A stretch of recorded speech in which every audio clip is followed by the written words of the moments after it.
Today I am talking about how to stick to your comfort zone.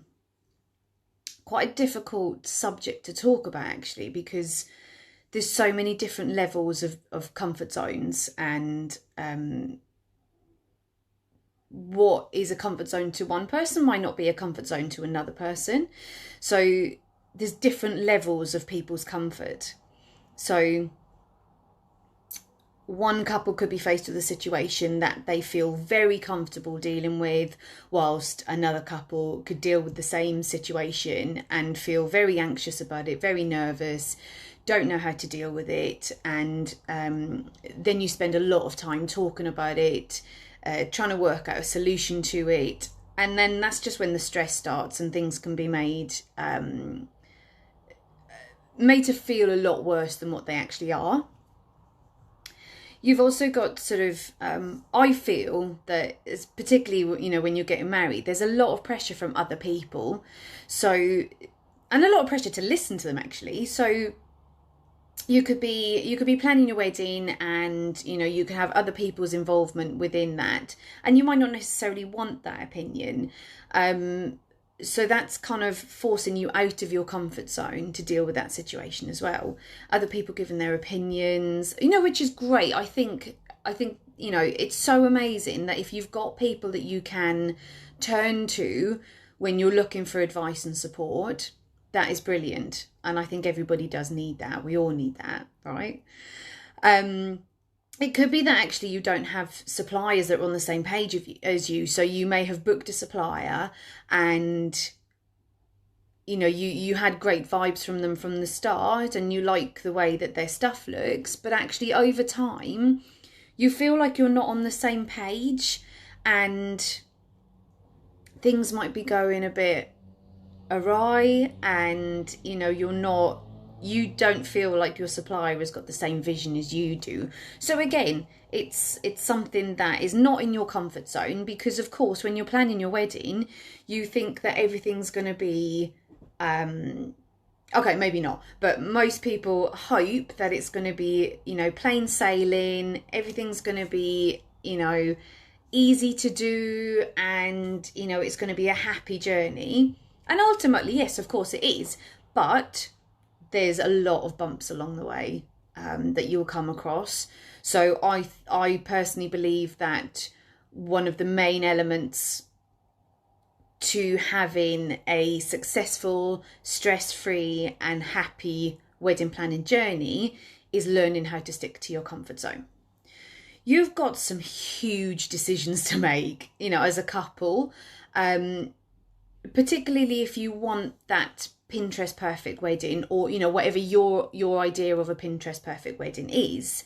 There's going to be a lot of decisions to make, financially, logistically, and all of this is going to have an impact on you and your comfort zone and how you feel about dealing with it. Okay, the biggest hint and tip that I can give any of you watching right now: the sooner that you can accept that you're never going to be 100% in control, the much easier it will be for you.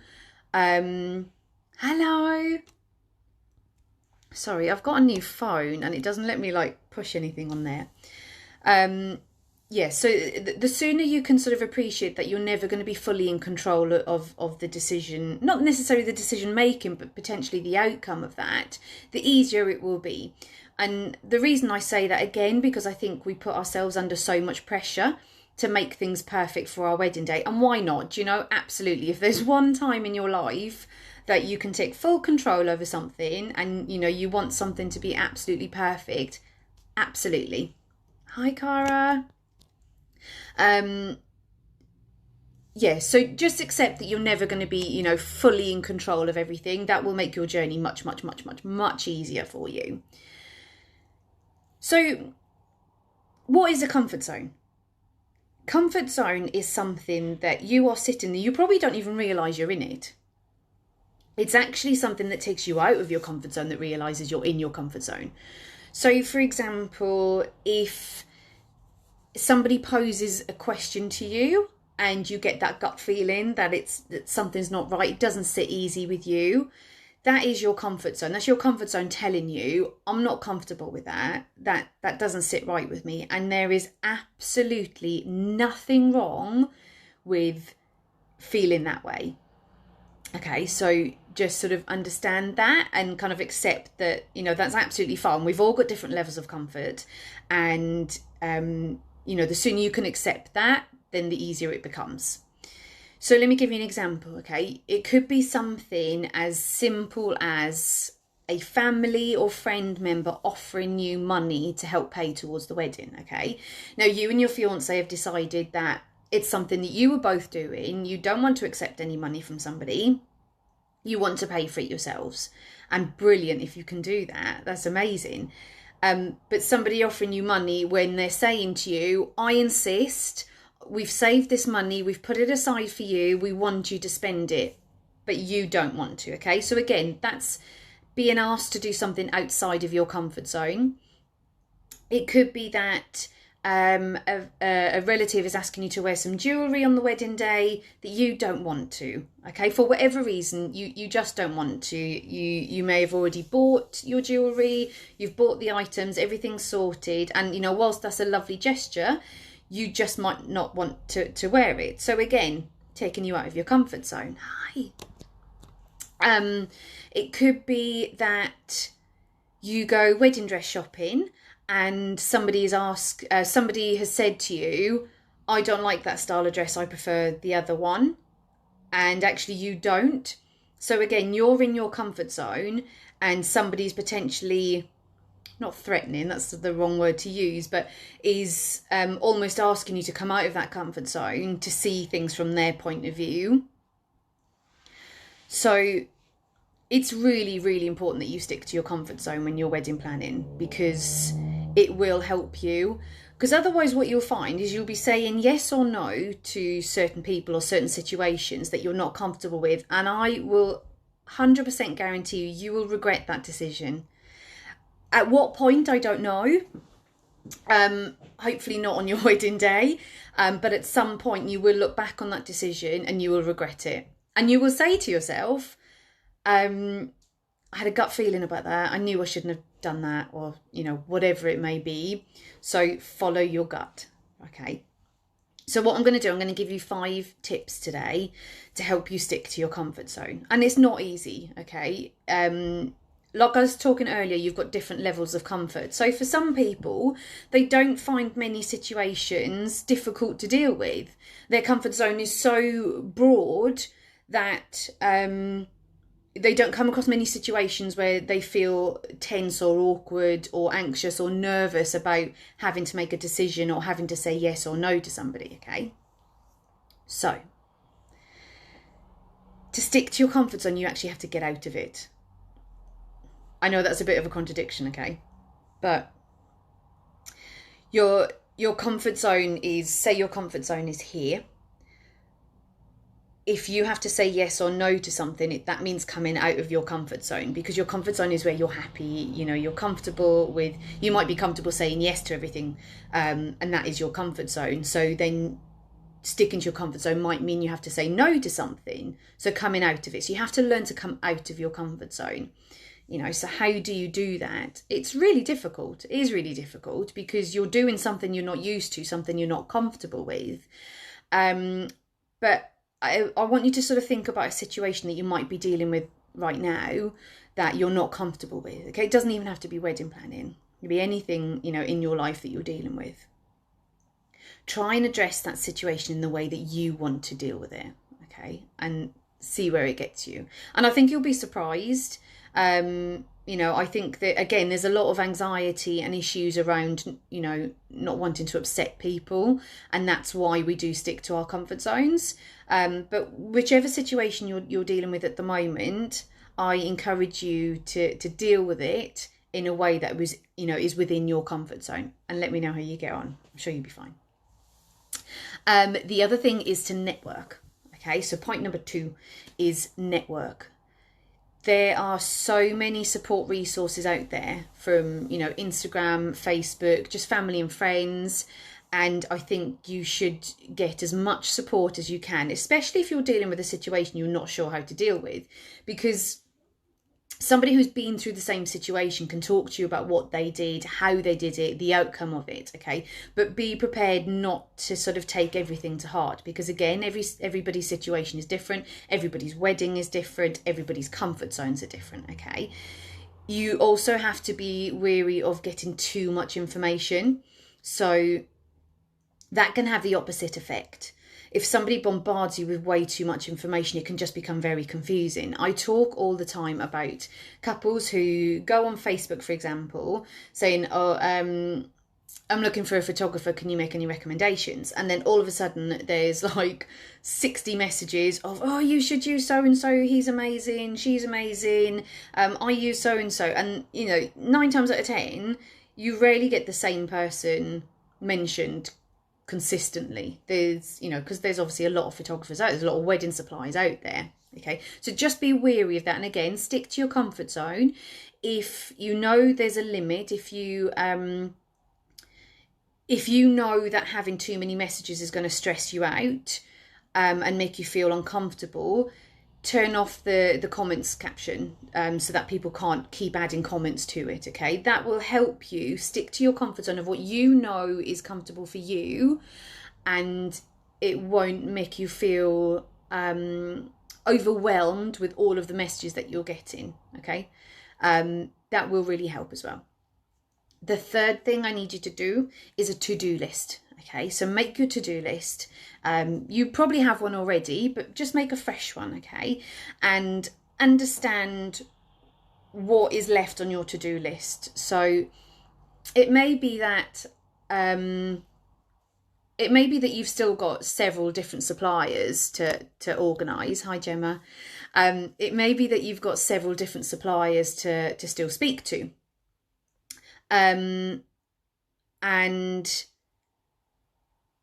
you need to work out what your budget is for each of those suppliers, because that way then when you're having a conversation with them, it's easier for you to stick to your comfort zone, because you know when you're talking to the florist, for example, that your budget is XYZ, and you know that you would be comfortable negotiating a deal with that florist for that price, okay?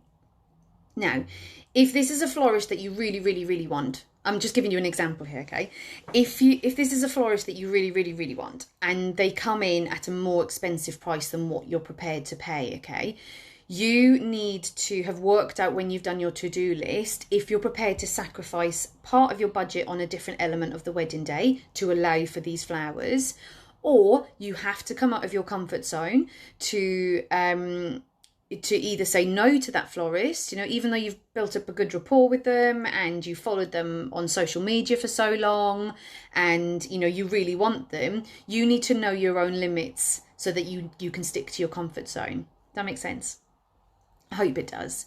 But by doing your to-do list and then attaching on your budget to that, it helps you determine what budget you've got left to spend on certain elements, which will help you stick to your comfort zone. It might not even be anything to do with cost. It might be that you've given yourself a time scale, for example, to stick to when it comes to certain elements that you still need to organise. Again, give yourself a time limit so that you can stick to your comfort zone. So if you look at your diary and you know over the next 3 weeks, you've got 4 days spare where you've got absolutely nothing planned, or 4 hours in my case, you fit that into that, okay? So you're allowing yourself to stick to your comfort zone by saying to yourself, we're all guilty of doing a to-do list or having a mental to-do list and thinking it all needs to be done now. Like, I've got a million things I need to do to the house, and sometimes I can let it overwhelm me because there's so much I want to get done. But in the back of my mind, I need to just sort of ground myself and think, I don't have to do this in a week. You know, the projects I have are going to last for years. Okay, sorry, it's my accent. Years. Years. It sounds like, doesn't it? So that's your other thing, your to-do list. Number 4 is know your boundaries. Stop being a people pleaser, okay? And I think a lot of us are people pleasers, actually. A lot of us will say yes to other people. We bend over backwards for other people. We take ourselves out of our comfort zone to please other people, you need to stop doing that. Okay, if you want to stick to your comfort zone, that is something that you have to do. It's in all of us to be a people pleaser. We all like, you know, making other people happy, don't we? And that's lovely. But when it comes to your planning and your wedding day, you need to know your boundaries. You need to know what you're comfortable with, what you're not comfortable with, and know when to say no or yes. You know, there is, what example can I give you for that? It probably does bounce back to the sort of financial side of it. Okay, so if there's a supply that you want, and in your mind you've said, right, if they go over, I'm just going to say £500, okay, for now. Just go with me. If you know in your mind you want to pay £500, okay, and then they come in and say £700, and actually you know you can afford that. Some people, just because they're stubborn, will say, no, sorry, I can't afford that. That's out of my budget. Whereas actually you know that you can afford the £700. So, you know, again, learning to say yes and no is not a bad thing.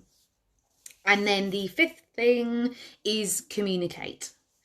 So again, I spoke about this in my last live. You have to communicate with the people that you're working with, and you have to communicate with your fiance as well. Regardless of whether they do or don't want much involvement in the wedding planning, because some people don't, and that's absolutely fine, unless you're not happy with it, of course. But you have to communicate. You have to learn to speak to them and to express your views. And I promise you, whilst it feels like it's a big deal and makes you feel really uncomfortable, you know, at the thought of trying to have that conversation with somebody, it will not be as bad as you think it will.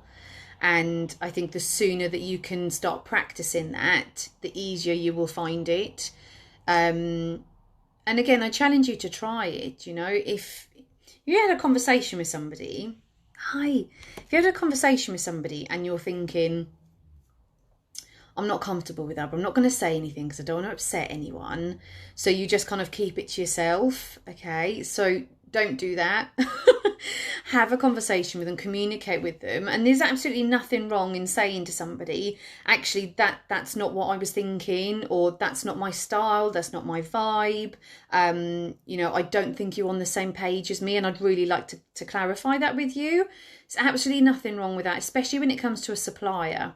Okay, now most suppliers will be extremely professional about it, and you know, you can have a conversation. That's what they're there for. It becomes more awkward when it's a family or friend member where you're trying to communicate something to them and you don't think they're going to listen because they're that sort of person, and you know, there's no point because you know they won't listen.